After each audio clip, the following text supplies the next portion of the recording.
dia a todos! Bom dia! É bom estarmos unidos aqui hoje, amém? Estejam felizes, espero que o Daniel esteja feliz, o Sérgio, o Douglas. Quem já ouviu dizer essa frase? Deus é o juiz. Mas nós sabemos, de acordo com a Bíblia, que Jesus não veio para julgar o mundo. Isso é que mais fala nas igrejas religiosas, que Deus é o juiz. Então, se Deus é juiz, quem sou eu para saber se alguém está salvo ou perdido? Quem sou eu para saber se... Mas você sabe que você está salvo, né? Mas você não pode julgar outra pessoa, mas você pode se julgar. Né? Quem sou eu para saber? Mas na verdade a Bíblia diz algo diferente.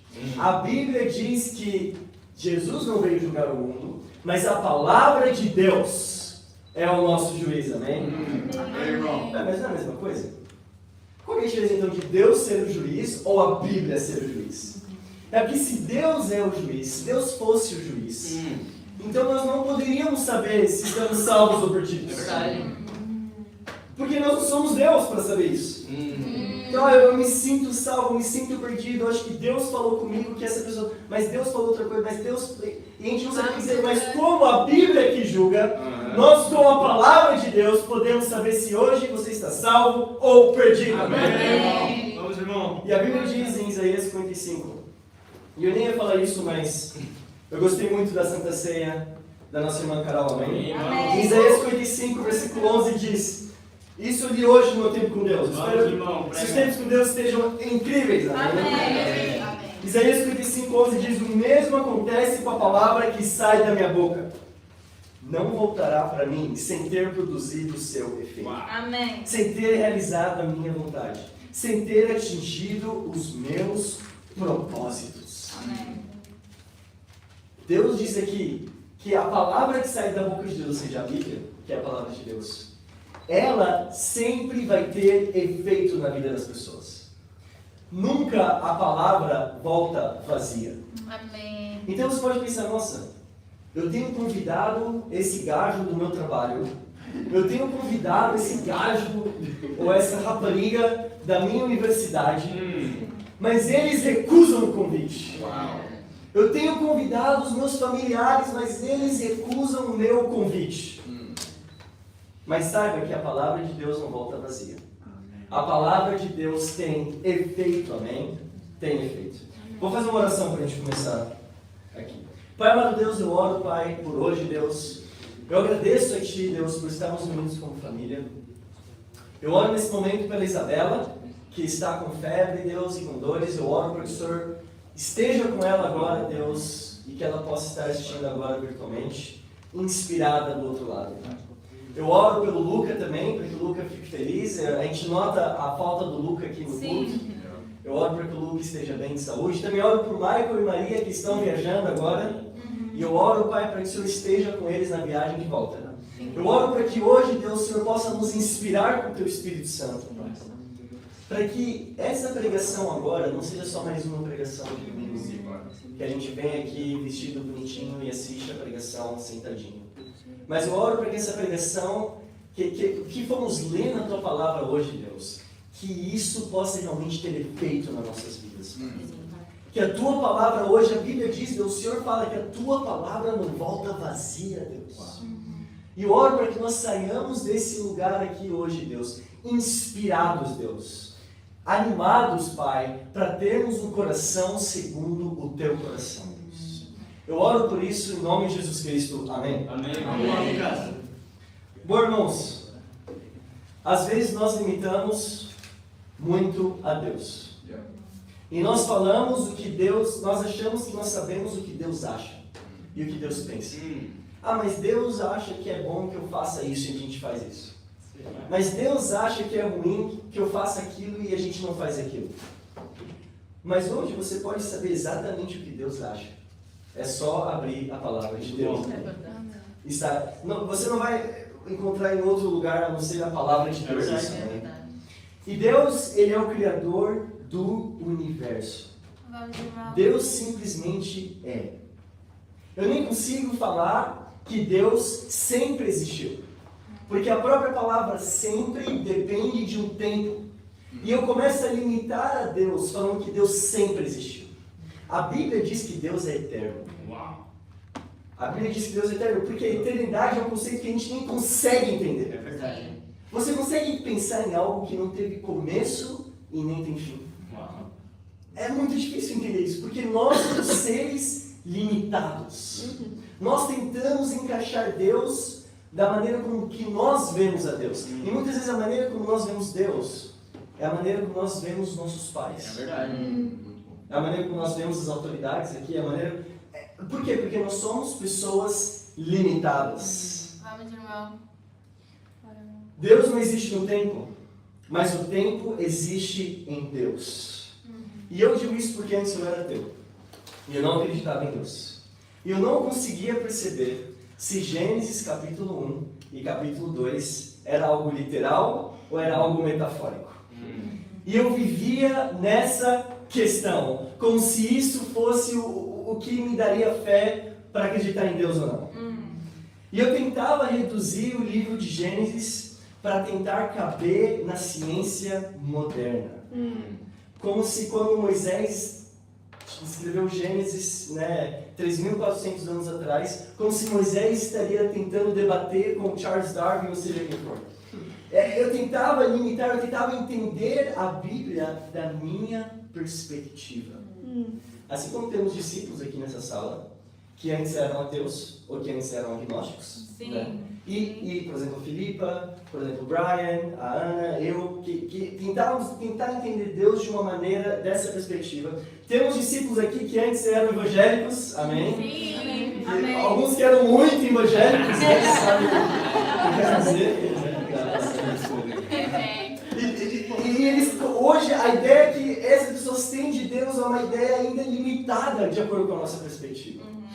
De como a gente acha que é Deus. Como o Sérgio, por exemplo. Amém? Amém. Sérgio. Antes alguns discípulos aqui eram católicos. É. E tem uma visão de Deus também da perspectiva católica. Talvez um Deus mais passivo, mais misericordioso, que entende? Vamos, Você você. pode fazer o que você quiser e Deus te perdoa, amém? Todos somos filhos de Deus, amém? Mas eu vejo a Bíblia hoje numa perspectiva do século XXI. E sabe de algo? É impossível eu mudar isso. Porque eu sou um ser limitado. Você é um ser limitado. Eu vejo a Bíblia de uma perspectiva de um homem de 23 anos, brasileiro. É essa perspectiva que eu vejo a Bíblia.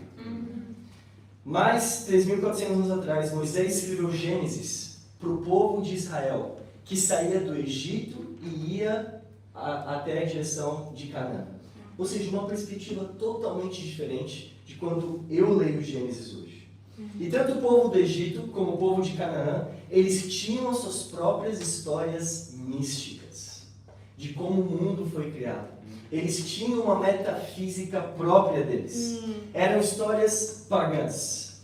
E na época, de acordo com o Enuma Elish, eles acreditavam que o mundo surgiu de uma guerra onde o deus Marduk matou a deusa Tiamat e ele rasgou o cadáver dessa deusa e com esse cadáver ele formou os céus e a terra. Uau! Bizarro. Essa era a perspectiva na época que Moisés escreve os 5 primeiros livros da Bíblia. Uau. Era isso que era pregado naquela época. Uau! Na época as pessoas acreditavam que o universo ele não nascia do amor ou da ordem, mas de uma violência. Ou seja, os povos do mundo seriam literalmente a consequência de um crime que aconteceu com os deuses. E quando Moisés escreve Gênesis capítulo 1 e 2, e Charles Darwin nem existia ainda, contra tudo isso, Moisés, inspirado por Deus, ele escreve que no princípio Deus criou os céus e criou a terra. Amém. Ou seja, Deus não precisa lutar. Não há rivais de Deus. Deus é um só. Não haveria cadáveres. E a partir desses cadáveres que nós nascemos. Porque Deus ele criou o tempo, que foi como a Bíblia diz no princípio. Ele criou o espaço, que é quando Deus criou os céus. E ele cria a matéria, que é quando Deus criou a terra. E Deus simplesmente fala, haja luz. E simplesmente a luz acontece. Ou seja, não há algo, uma guerra que acontece, simplesmente Deus é Incrível. todo poderoso. Era isso que Moisés estava tentando falar para o povo daquela época. Gênesis serve para nos dizer que nós não viemos do caos. Amém. Nós viemos da palavra de Deus. Sim. Amém. Vamos lá. Deus falou que haja um homem e o homem existiu. Bora, Lucas. Deus criou um homem do pó da terra. Deus falou, haja luz e houve luz. Tanto que naquela época eles adoravam o sol, a lua e as estrelas. Mas a Bíblia nem se dá a vantagem de falar até mesmo o nome sol ou a lua. A Bíblia simplesmente fala aquele que ilumina de dia e aquele astro que ilumina de noite. Porque para Deus isso não era importante, enquanto para os homens daquela época isso era muito importante. Uau. Nós fomos criados para sermos a coroa da criação. Uau. Amém. Nós não somos resultados de um crime, de um estupro, de um assassinato. Amém. Deus nos fez porque somos a coroa da criação de Deus. Legal. Fomos feitos à imago dele, significa a imagem e semelhança de Deus. Fomos colocados no jardim do Éden não como escravos, mas como vice-regentes para governar o mundo em nome de Deus. Amém. Olha a importância que agora Deus dá para o ser humano. É algo muito diferente do que existia naquela época. Os deuses pagãos, eles eram pessoais, mas eles eram limitados.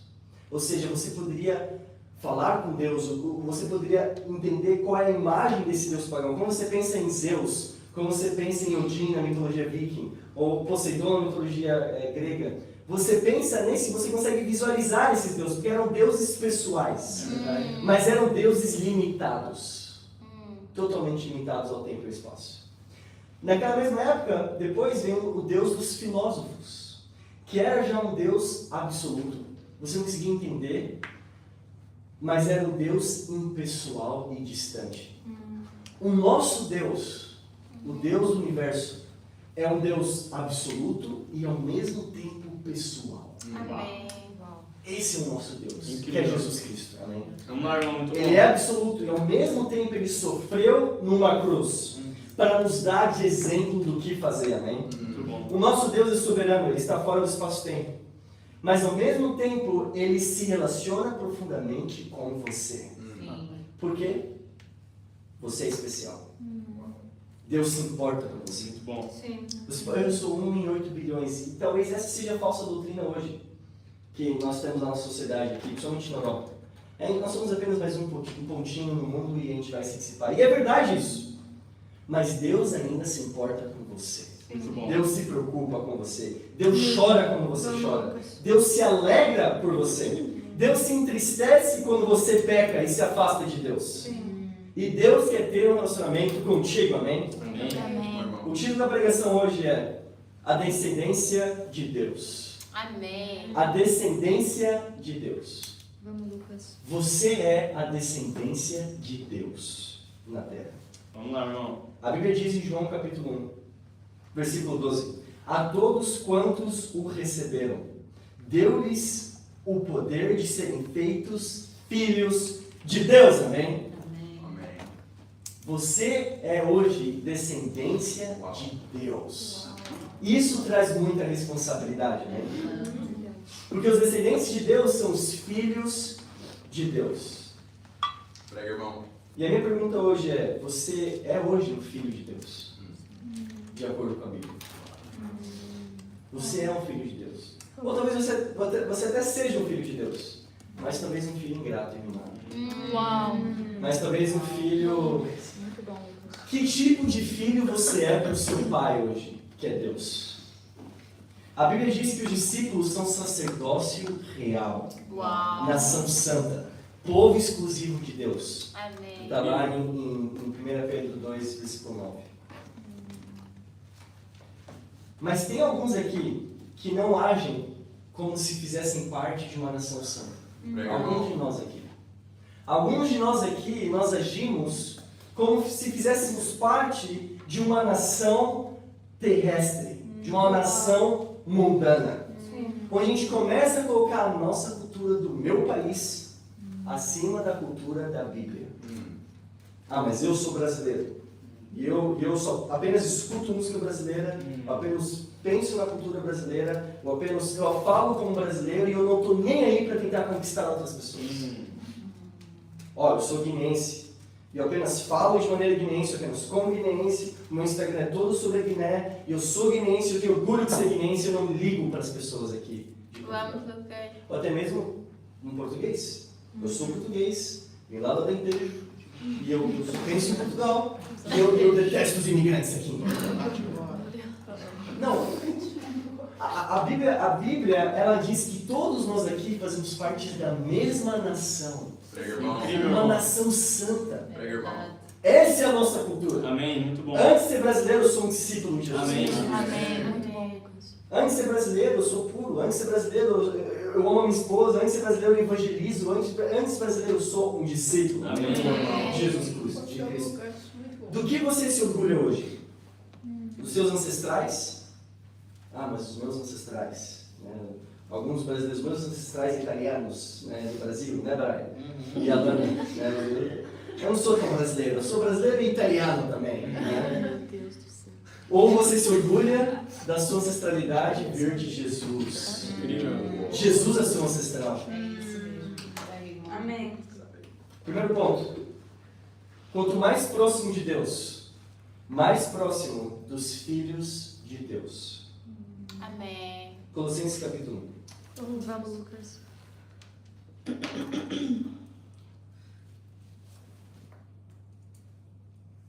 Vamos lá, irmão. Vamos, Lucas. Colossenses 1, versículo 15, a Bíblia diz: Ele, e aqui está dizendo do Filho, olha o versículo 14. O Filho alcançou-nos a redenção e o perdão dos nossos pecados. Ele, Jesus, é a imagem do Deus invisível, Amém. nascido do Pai antes da criação do mundo. Jesus não nasceu no ano zero. Jesus não nasceu 2000 anos atrás. A gente vai comemorar o Natal agora. Jesus não nasceu no 25 de dezembro. Amém. Nem no dia 26, nem nenhum dia. Jesus veio antes da criação do mundo, amém? O Filho já estava com o Pai, versículo 16. Foi por ele que Deus criou tudo o que existe nos céus e na terra. Uau. Prega, irmão. O que se vê e o que não se vê. As forças espirituais, os domínios, as autoridades e os poderes. Foi por ele e para ele que Deus criou tudo. Uau. Versículo 17. Já existia antes de tudo, e é ele que dá consistência a tudo o que existe. Esse é Jesus Cristo. Jesus é a própria imagem desse Deus que nós tentamos conhecer hoje. Amém. Não é Buda, não é Alá, não, é Jesus Cristo. Né? Amém. E a Bíblia lá em Gênesis capítulo 1, versículo 1, não precisa ir lá, mas a Bíblia diz que no princípio Deus criou os céus e a terra. E essa palavra, no princípio, vem da palavra hebraica Bereshit. Sim. E o hebraico você lê da direita para a esquerda. E assim como outras línguas na época, por exemplo, a língua dos egípcios naquela época, tinham hierógrafos, que eram basicamente uma imagem que tem semelhança a uma letra do alfabeto. Uau. Eu vou chegar até lá, o que eu estou querendo Vamos dizer. lá, irmão. Vamos com você. Ensina. Quando a Bíblia diz no princípio, a palavra hebraica é Bereshit.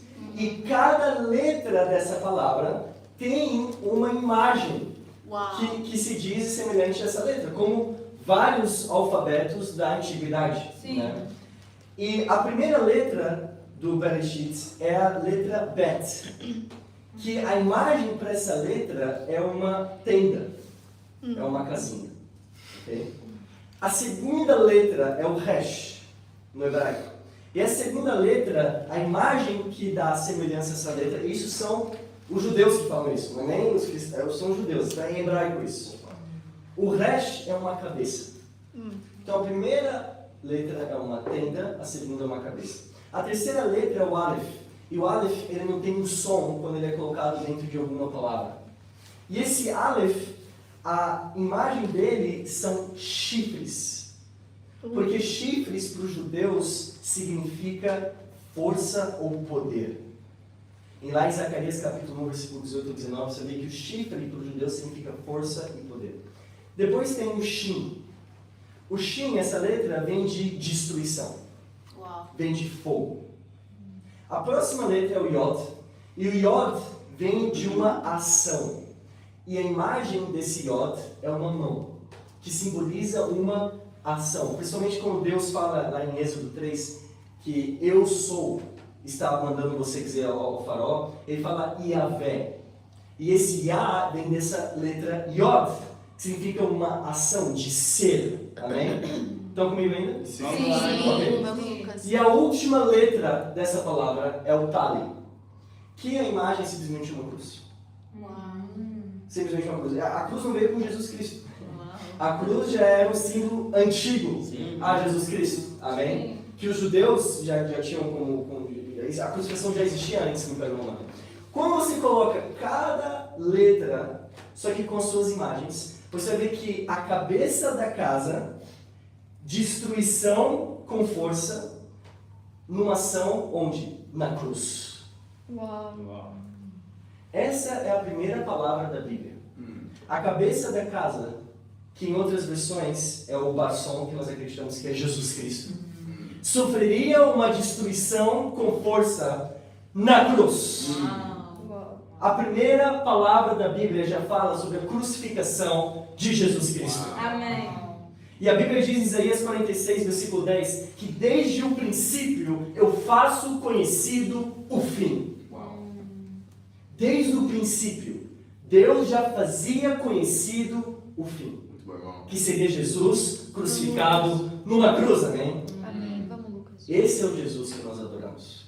Amém. Esse é o Deus que nós adoramos. Jesus tem uma função muito importante na igreja. Vamos lá, Lucas. Versículo 18 diz, Prega, irmão. Colossenses 1:18. Vamos lá, irmão. Vamos, Lucas. Jesus é a cabeça do corpo, que é o quê? A igreja. Somos nós. Ele é a origem, é o primeiro dos ressuscitados, de modo que tem o primeiro lugar em tudo. Qual é a função de Jesus? É ser a cabeça da igreja. Jesus é a cabeça do corpo. E o problema é que muitos de nós queremos ter relacionamento com a cabeça, mas não com o corpo. É possível eu ter relacionamento com a cabeça do Brian sozinha? Não. É impossível você ter relacionamento com Jesus se você não tem relacionamento com a igreja. Amém. Se você não faz parte de uma igreja, não existe eu sou um cristão desigrejado.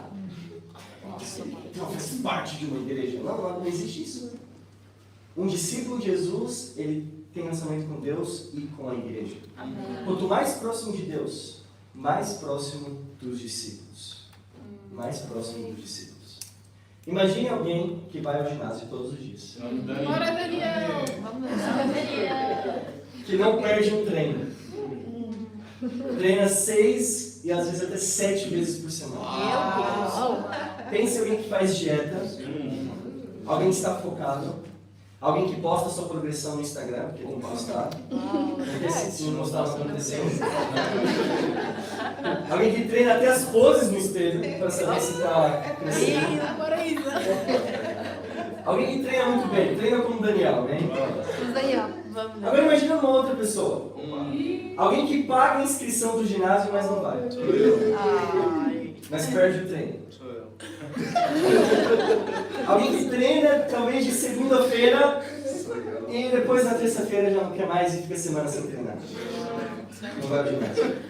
Alguém que come o que quiser, o que sentir no coração a pessoa come. Porque é o coração que manda, né? É o que eu sentir no coração, né? Eu como o que eu sentir. Talvez esse seja você hoje, né? Se você é alguém que prioriza a saúde e gosta de treinar, você vai ser alguém que gosta muito de andar com essa primeira pessoa que eu falei. É verdade. Se se você prioriza a sua saúde. Você quer estar com pessoas que priorizam a saúde. Agora, se você não gosta de treinar e não liga muito, você vai se sentir um pouco desconfortável com essa primeira pessoa. Você vai se sentir um pouco, talvez, pressionado por essa pessoa. Sim. Desconfortável de... Verdade. Você pode até ficar até amargurado com essa pessoa. Nossa, essa pessoa fica postando no Instagram. Essa pessoa. Você pode até ficar irritado com essa pessoa. Nossa. É a mesma coisa na igreja, irmãos. Tem alguns discípulos aqui que são super animados. Estão em todas as reuniões do corpo. Dão suas contribuições. Evangelizam todos os dias. Tem tempos com Deus profundos. Sempre tem visitantes com eles. E tem alguns discípulos que não são assim. E são um pouquinho mornos na igreja. E quando você coloca esse discípulo com um discípulo que está super inspirado, o que pode acontecer? A pessoa se sentir pressionada. A pessoa se sentir controlada. A pessoa se sentir desconfortável. Desconfortável, ela se sente desconfortável perto dessa pessoa. Porque essa pessoa está muito animada o tempo todo. E você começa a ficar um pouco amargurado com as pessoas. Porque você não prioriza o relacionamento com Deus. Amém. Vamos, Lucas. Então, quanto mais próximo você está de Deus, mais próximo você está das pessoas que estão próximas de Deus. Verdade. Quanto mais distante você está de Deus, mais próximo você está das pessoas que estão distantes de Deus Sim. também. Muito bom, Lucas. Incrível, irmão. Como você espera namorar um dia, uma disciplina incrível, se você nem vai nas reuniões de homens? Opa! Prega, irmão. Vamos lá, irmão. Ensina. Quando eu quis namorar a Ana era uma menina super frutífera, tinha acabado de batizar uma menina lá. Era uma mulher justa, uma mulher super humilde, super profunda com Deus. Ela enviava os tempos com Deus dela. Eu ficava, uau, eu era muito profunda. E eu era um discípulo que estava apenas tentando me manter puro. Era eu. Deus me ajuda a ser puro, só isso. Vamos lá, Lucas. Mas eu me arrependi, amém? Não pela Ana, mas por Deus. Sim. E aí a Ana começou a me notar. Vamos lá, irmão. A esperança, vamos. Quando o discípulo está perto de Deus, ele está perto dos discípulos que estão perto de Deus, amém? Qual é o ponto? Se hoje você não sente vontade de ir para as reuniões da igreja, ou estar com discípulos, ou acha discípulos chatos, ou algo assim, talvez é porque o teu relacionamento com Deus não está bem. Seus tempos com Deus não estão profundos. Prega, irmão. Você não tem se inspirado nos seus tempos com Deus, e aí sim tudo passa a ser um peso para você. A boa notícia é que tem solução. Amém. A solução é amar a Deus. E esse é o segundo ponto. Amar a Deus é amar os discípulos.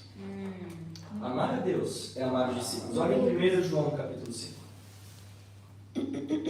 Vamos lá, Lucas. Ensina, irmão. Irmão. 1 João 5, versículo 1 diz: todo aquele que crê que Jesus é o Cristo nasceu de Deus. E todo aquele que ama o Pai que gera os filhos, ama os filhos que são gerados pelo Pai. Se você ama a Deus, como você demonstra esse amor?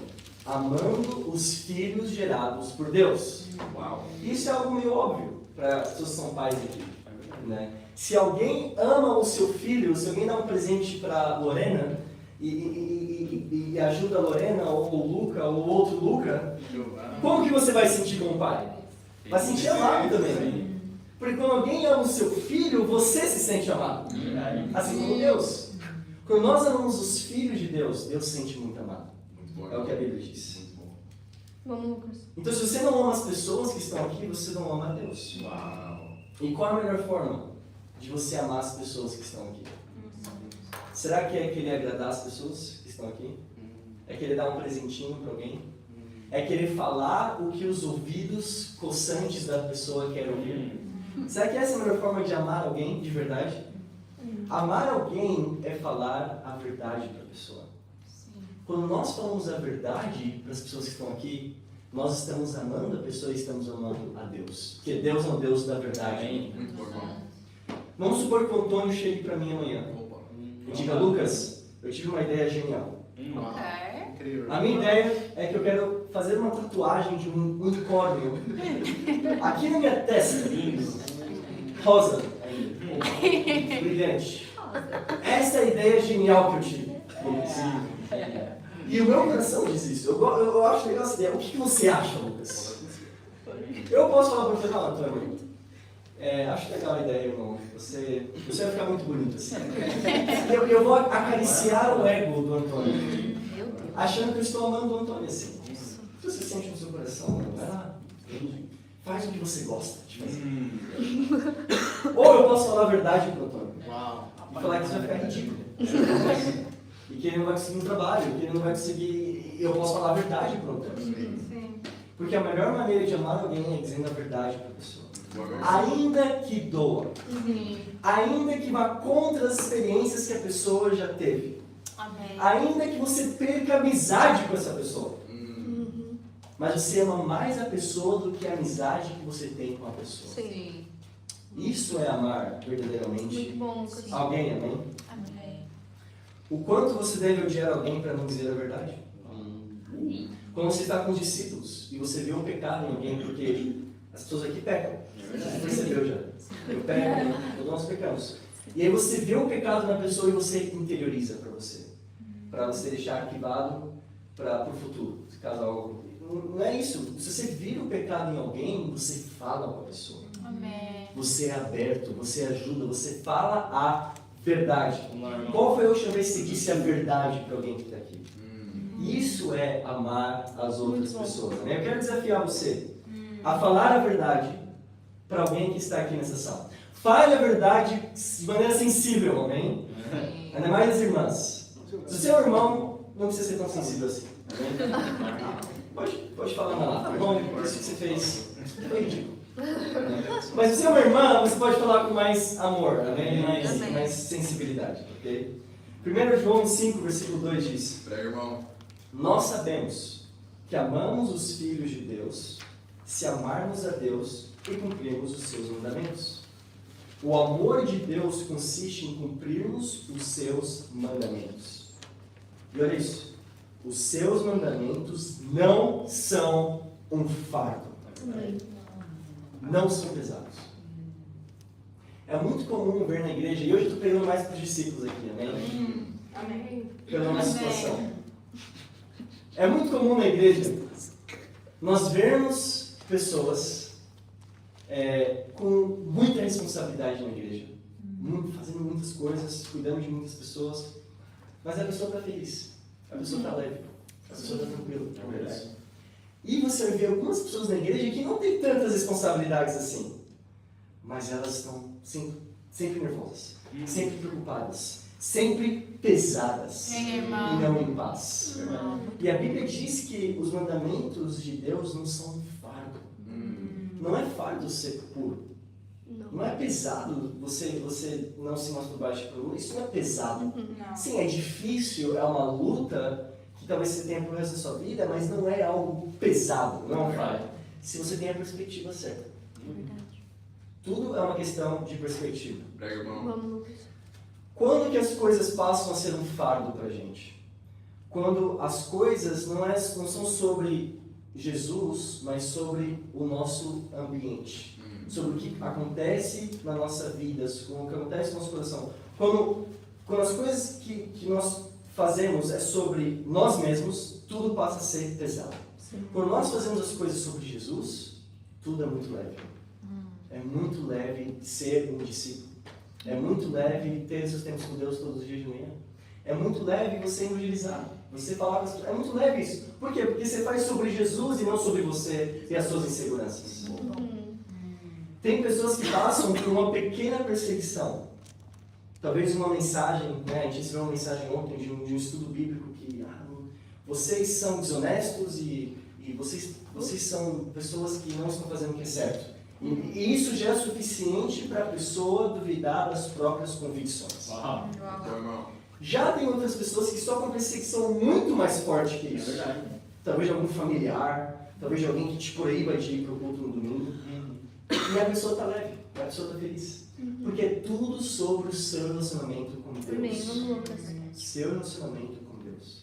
Não é sobre as suas situações ao redor, mas é o nosso coração com Deus, amém? Amém. Muito bom. O fardo é pesado quando o centro do universo é a sua própria vida. Quais são os meus planos para a minha vida? Eu me importo com as minhas experiências que eu terei no futuro da minha vida. Quais são as minhas experiências de vida que já passaram e moldam a minha identidade? Muito bom, irmão. Os meus sentimentos, a minha opinião, a minha aparência, o meu dinheiro, o meu futuro. Quando tudo é sobre você, você vai ficar alguém muito pesado. Você não vai gostar de ter seu tempo com Deus, você não vai gostar de evangelizar, você não vai gostar de ser um discípulo. Porque é tudo sobre você. Então, quando a gente faz tudo sobre Jesus, o fardo é leve. É leve. Jesus disse, se você quiser ser um discípulo, negue a si mesmo. Negue quem você é. Sim. Se você quiser ser um discípulo de Jesus Cristo. Não quer dizer que você precisa ser alguém religioso. Né? Eu não vou nem trabalhar, nem estudar. Eu vou passar 12 horas do meu dia lendo a palavra de Deus. Não quer dizer isso. Né? Mas quer dizer que tudo que você fizer, Jesus é o centro. Amém. Não há motivação egoísta ali, egocêntrica ali. Jesus é o centro. E às vezes na verdade é mais difícil você ter muitas responsabilidades e fazer Jesus o centro do que não ter nenhuma responsabilidade. É mais difícil você ter muitas responsabilidades e fazer Jesus o centro. E é isso que nós somos chamados a fazer, né? Então, irmãos, Vamos, eu Lucas. tenho um desafio para todos nós. Vamos lá, Lucas. Vamos lá. Muito importante. Eu quero pedir para que todo mundo aqui na igreja faça 5 orações impossíveis para o ano que vem. Amém. Amém. Quando eu digo impossível, não leve no sentido literal. Amém? Não leve no sentido literal. Ano que vem eu quero me tornar o presidente do Parlamento Europeu. Calma. Quando eu digo impossível, eu digo algo que para você seja impossível, mas nem tanto impossível assim. Mas faça suas orações, mas não faça orações. Você pode ter fazer orações sobre você, mas que não sejam egoístas. Mas que coloquem Deus e Jesus no centro das suas orações. Eu fiz 20 orações para o ano que vem, né? Uau. Você pode fazer 10, 15, 20, 30. Né? É muita coisa. Ano passado eu escrevi 14 para esse ano que passou aqui. E 10 dessas orações aconteceram. 4 ainda não aconteceram. Uma é impossível acontecer. Era não comer açúcar o ano inteiro. Né? Então, já é impossível. Eu quero compartilhar algumas minhas para esse ano aqui. Para você ter uma ideia também, talvez isso te inspire, né, nas suas orações. Uma oração que eu tenho para o ano que vem é ser frutífero 2 vezes.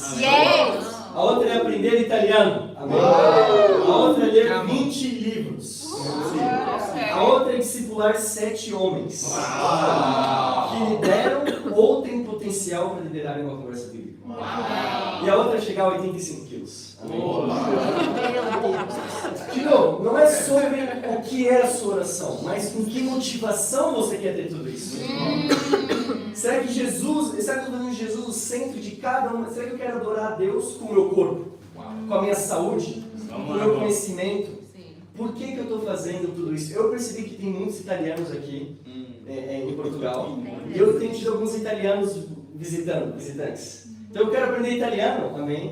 Para estudar a Bíblia com esses italianos que têm português quebrado e inglês quebrado. Amém? Será que hoje o padrão da pessoa que você quer namorar está mais elevado do que o padrão que você tem para si mesmo? Você quer namorar alguém que seja frutífero, mas você não é frutífero. Quer namorar alguém que vai ao ginásio, mas você não cuida da sua aprovação.